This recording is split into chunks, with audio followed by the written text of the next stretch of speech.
Hello guys. Welcome back to my YouTube channel. This is your Junray PH. Ang video na ito ay ituturo ko sa inyo kung paano malalaman kung merong violation ang ating Facebook page.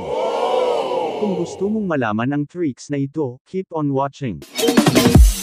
Kung bago ka pa lang sa video na ito, huwag kalimotang mag-like, subscribe, and hit the notification bell para lagi kang updated kapag may bago tayong video na i-upload. Let's get started.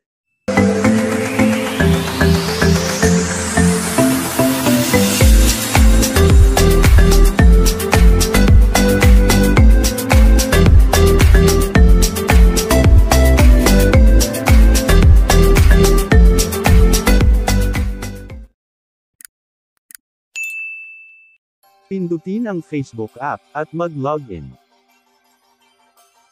Pindutin ang tatlong linya. Pindutin ang pages.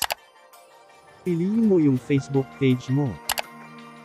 Kapag may nag-pop up, pindutin ang switch.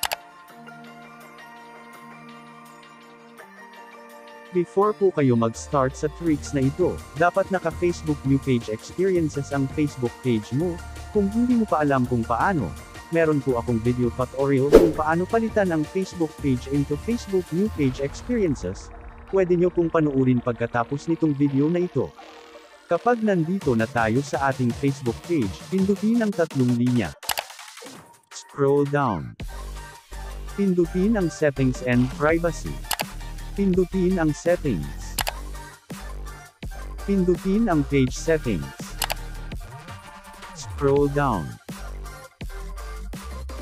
Pindutin ang Page Quality. Dito sa Page Quality, dito natin malalaman kung merong violation ang ating Facebook page. Dito sa Community Standards Violations, as you can see guys, meron po akong tatlong violation ng aking Facebook page kasi nag-share po ako sa mga Facebook group na hindi nasusunod ang community standards, kaya ingat po tayo sa pag-share sa mga Facebook group para iwas violation. Tingnan din natin ang ating monetization kung meron ba tayong violation. Dito sa baba, pindutin ang monetization. As you can see guys, may nakasulat na, no monetization violation.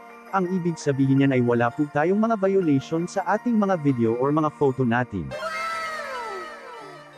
Dito sa Products Impact, dito natin makikita kung monetize na tayo sa ating Facebook page. As you can see, monetize na po tayo sa branded content tagging, at stars.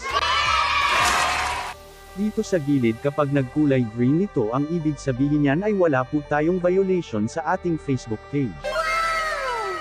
Kapag nagkulay pula po itong check ang ibig sabihin ay may violation po ang page mo. Kaya ingat lang po tayo sa pag-upload sa Facebook page mo para iwas violations. Kung bago ka pa lang sa aking YouTube channel, huwag kalimotang mag-like, subscribe, and hit the notification bell para lagi kang updated kapag may bago tayong video na i-upload. Thank you for watching.